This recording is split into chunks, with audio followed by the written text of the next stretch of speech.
네, 안녕하세요. 반갑습니다. 이승훈 소장입니다. 자, 대형 재건축이 삐걱거리고 있습니다. 서울의 올해 분양이 72%, 가뜩이나 분양 부족해 죽겠는데 그 중에서도 72%가 사라졌다고 합니다. 공급 가뭄으로 인해서 실수요자 혼란. 자, 공급 가뭄으로 해서 실수요자 혼란되는 것뿐만 아니라 공급이 부족하게 되면 필연적으로 가격은 어떻게 되겠습니까? 가격이 상승하게 되겠죠. 서울이라는 곳이 가격이 상승하게 되면 지방으로 여파가 미칠 가능성이 있기 때문에 자, 공급을 좀 제대로 해줘서 집값이 좀 안정화되었으면 좋겠는데 72%가 사라졌다고 하니 이거 좀 문제가 심각한 것 같습니다. 자, 올 초에 48,000 가구 정도 예상을 했는데 지금 막 30%밖에 안 나타나는 거니까 만 몇 세대밖에 지금 나타나지 않고 있는 이런 상황이라는 거예요. 자, 대표적으로 뭔지 아시죠? 그 둔촌 주공 아파트입니다. 지금 유치권 행사 중이면서 공사가 멈춰 있는 상태죠. 그 공사가 멈춘 이유는 뭐겠습니까? 자재값이 엄청나게 올랐는데 공사비 증액이 안 되니까 그런 거죠. 그러면은 자재값 올랐던 거를 어느 정도 협의를 하고 공사비를 좀 증액해주면 안 되냐?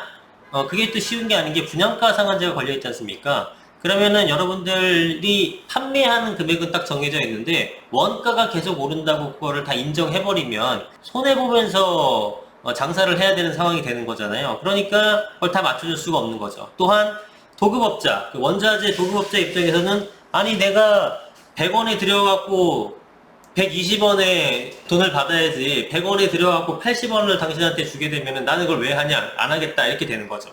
그러니까 이제 분양가 상한제 때문에 이 공사가 멈추는 현장이 한두 개가 아닌 상황입니다. 둔촌 주공아파트가 대표적인 사례인 거고요. 자, 그래서 앞서 말씀드렸듯이 이게 이제 공급 가뭄이 생기게 되면서 무주택 실수요자들이 내 집 마련이 어려워진 것도 어려워지는 거지만 집값 자극이 될까 봐 저는 그것이 더욱더 불안해집니다. 특히나 이런 대규모의 신규 공급이 없으면은 전세도 없는 거죠. 매매 공급도 없지만 신규 아파트가 들어서지 않으면 신규 전세도 사라지게 되는 겁니다. 그러면 하반기서부터 가뜩이나 임대차 3법이 줄어들게 되면서 전세 수요가 많이 늘어날 것 같은데 거기에 걸맞게 전세 공급이 원활하게 된다면은 문제가 없겠지만 이렇게 전세 시장이 수요가 많은 상태에서 공급이 안 돼버리게 되면 역시 전세가 상승도 일어날 수 있다는 겁니다. 그래서 하반기가 금리 인상이라는 이러한 어떤 대외적인 여건에도 불구하고 서울 일부 시장에서는 전세 부족과 공급 부족이 심화되게 되면서 오히려 가격이 상승할 우려가 크다라는 의견이 나오는 것이 바로 이런 것들을 종합해서 나온 결과인 거죠. 자, 올해 서울에서 분양했거나 분양 일정을 잡은 아파트 단지가 13,000가구밖에 되지 않습니다. 그것도 지금까지 분양한 게 3,390가구 뿐이고 연말까지 계획된 물량이 10,000가구인데 이것도 또 어떻게 될지 모르는 거예요. 원래 올 초에 어떻게 됐다고요? 55곳에서 48,000가구 거의 5만 가구 정도 수준으로 계획을 했었지만 지금 35,000가구가 사라지고 15,000가구밖에 안 남은 건데 이조차도 또 줄어들 가능성이 있다라는 겁니다.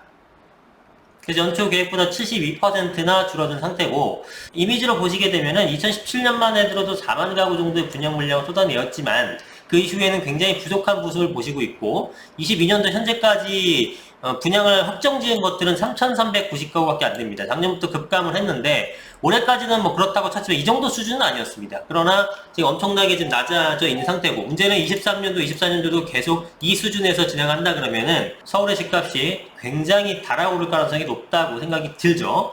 자, 분양이 어려워진 이유는 대부분의 공사비에 대한 부분 때문입니다. 자, 이문동도 4,300가구 3구역 굉장히 큰 구역인데 1구역도 3,000가구고 자, 이런 것들이 분양가, 그 다음에 시공사 교체 다 이제 분양가에 대한 문제, 그러니까 시공 공사비에 대한 문제로 불거진 것들입니다. 그 밖에도 간평이 지연되거나 역시나 공사비 계약 갈등 뭐 이런 것들로 인해서 상당수의 많은 부분들이 공급이 원활하게 되지 않고 있는 상황이죠.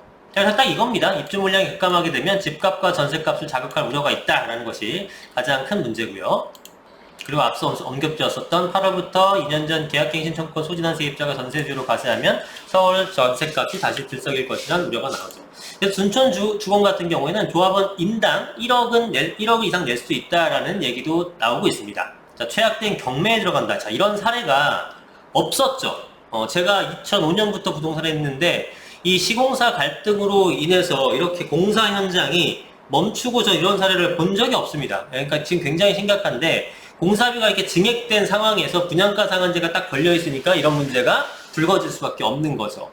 자, 그래서 지금 여러분도 아시겠지만 시공사가 조합원들이 여러분들이 무슨 돈이 있겠습니까? 결국은 이 금융권에서 어마어마한 규모의 대출을 해주는 것은 시공사, 메이저 시공사, 대기업이 연재 보증을 해주기 때문에 그런 것들인데 이렇게 좀 불합함이 나게 되면 보증을 안 서주겠죠. 그럼 그 돈을 어떻게 해야 됩니까? 결국은 조합원들이 갚아야 되는 거예요. 조합원들이 돈이 없으면 경매죠. 그래서 이런 문제가 불거지는 건데 지금 시공사업단은 8월 만기인 7천억 규모의 사업비 대출분 관련 보증을 연장하지 않겠다고 공식 입장을 밝혔죠. 지금 연장해 주겠습니까? 지금 공사비도 받을 수 있을까 없을까 지금 불안한 상황인데 이것을 조합이 직접 갚아야 되니까 그러려면 거의 조합원 1인당 1억 원이 넘는 돈을 내야 한다는 상황입니다. 1억이 있는 분도 있겠지만 없는 분들은 어떡합니까? 이건 경매예요. 큰일 났어요. 그래서 업계 일각에서는 사업이 장기 파행되고 조합이 사업 베이지비 등 각종 대출금을 갖지 못할 경우 경매 처분 당할 수 있다고 얘기하고 있습니다. 또 하나의 문제는 6월부터 타워 크레인 알죠? 커다란 타워 크레인이 있어서 이제 공사를 해야 되는데 그런 것들을 해체하기로 잠정 합의에 들어간 상태입니다. 일부 벌써 들어갔다고 하고요. 그러면 이 해체하는 것들에 대해서 보통 한 두세 달가량 걸린대요. 그러면 이거 해체하고 나서 다시 공사 재개가 됐다. 이거를 다시 또 설치해야 되잖아요. 그게 최대 반년 정도 걸린다고 합니다. 그러면 기존에 9개월가량 공사 기간이 연장되었거든요. 이러저러한 문제로. 그럼 원래는 내년 8월, 23년도 8월에 입주하기로 했는데 9개월 늦어졌죠? 반년 늦어졌죠? 3개월 늦어지니까 거의 18개월, 1년 반 정도가 뒤로 밀리게 되는 겁니다. 그러니까 23년 8월에서 25년 초로 넘어가 버리는 거죠. 둔촌 주공 아파트가. 그러면 야 그래도 23년도, 24년도에 둔촌 주공을 포함해서 서울 입주 물량이 조금 풀릴 거야 라는 전망이 작년 요맘때만 해도 꽤 있었죠. 네, 그래서 조금 그때까지 버티게 되면 금리 인상되고 공급 물량 많아지게 되면 서울 집값이 안정화될 거야. 이런 의견이 많았었죠. 그런데 지금 어떻게 됐습니까? 그 전제가 틀려져 버린 거죠. 변수가 생겼죠. 금리 인상은 예상대로 인상이 되고 있는데 공급 물량에 있어서는 한없이 뒤로 밀리고 있는 겁니다. 그래서 공급이 지금 안 되고 있는 상황이라 하나는 상방 압력, 하나는 하방 압력이라서 서울 집값 같은 경우는 금리 인상보다는 공급에 훨씬 더 영향을 많이 받는 그런 곳이다 보니 가격이 하락하지 않을 걸로 예상된다라는 겁니다. 자, 둔촌 주공 조합원 분들은 정말 밤잠을 설칠 것 같은데 이분들의 분담금은 계속해서 늘어날 수밖에 없는 구조죠. 지금 멈춰있는 이 시간 하루하루에 대한 이자만 해도 얼마겠습니까? 엄청나잖아요. 그거를 조합원들이 십시일반 분담을 해야 되는 그런 상황에 도래한 겁니다. 자, 그래서 이렇게 공사 현장의 줄들이 멈추는 이유는 분양가 규제가 있기 때문에 그런 거고 이걸 그래서 개선해야 된다라는 얘기가 있고요. 실제 윤석열 대통령의 공약 중에 분양가 상한제, 그러니까 분양가의 합리적인 가격 설정 이런 것들이 있었거든요. 그래서 그런 것들이 좀 시급하게 움직여야지만 서울의 공급이 제대로 원활하게 될 수 있지 않을까라는 판단이 듭니다. 물론 분양가 상한제가 폐지가 되게 되면 고분양가가 일어날 수는 있습니다. 그래서 그거를 무조건 옹호하는 것이 아니라 하지만 이렇게 말도 안 되는 금액으로 딱 막아놔 버리게 되면 또한 이런 부작용이 생길 수 있으니 적절한 분양가 산정을 할 수 있게끔 해주는 것이 맞겠죠. 자, 그래서 서울 아파트 평균 매매 가격을 보시면 강남이 8천만 원이고요. 대표적으로 20위권 밖에 있었던 은평이나 강북이나 중랑구도 지금 다 3천대를 다 넘어섰습니다. 평균 아파트 매매 가격이요. 자, 금천구는 2,800인데 조만간 3천 넘어가겠죠. 그러면 33평 아파트 기준으로 했을 때 3천이라는 것은 10억을 얘기하는 겁니다. 그래서 금천구를 제외하고는 평균 33평 국민평형 아파트 10억 미만이 전혀 없는 곳이 바로 서울입니다.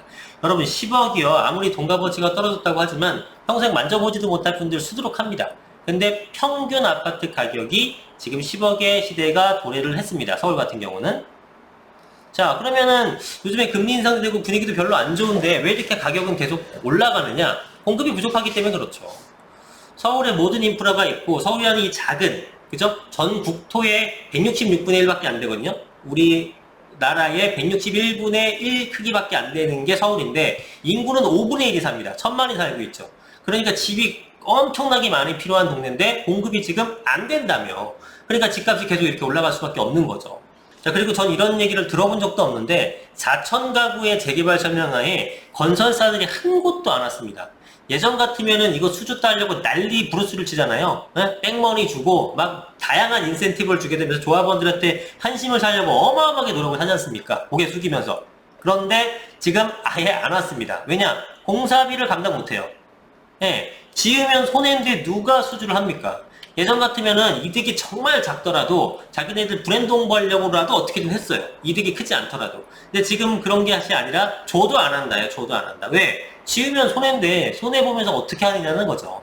이게 무슨 지방구지도 아니고요. 성남 신흥구역이라고 아시죠? 4천 가구의 성남이 지게 되면 서울의 웬만한 아파트가 이걸 넘어설 수 있는 엄청난 곳입니다. 그런데 건설사들이 오지를 않아요. 여기뿐만이 아닙니다. 지금 그런 것들이 한두 군데가 아니에요. 자, 그게 왜? 건설 자재비 종합 보니까 철근이 41%가 올랐고 목재가 35%가 올랐고 시멘트도 14% 올랐는데 실제로 더 올랐을 겁니다.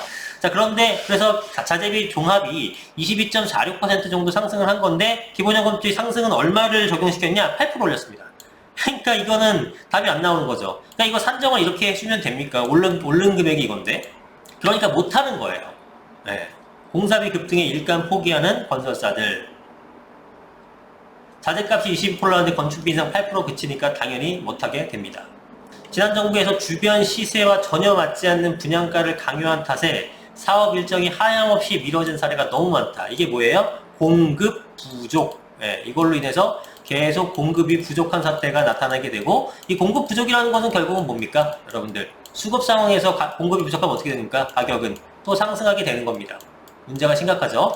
자, 근데 이 공급 부족은 제가 아까 말씀드렸듯이 매매에 대한 공급 부족도 있지만 전세 공급 부족도 심각하다. 그러면 하반기에서 임대차 3법이 끝나고 이제 새롭게 집을 얻어야 될 전세 수요자들은 신규 공급이 없기 때문에 2년 전 신규 공급자들이 이중 전세 가격으로 고통받았던 그 고통을 고스란히 받을 가능성도 상당히 높아지고 있다는 겁니다. 무섭죠. 그래서 분양가 제도 개선 방안을 되도록 빨리 발표를 해야 될 것 같습니다.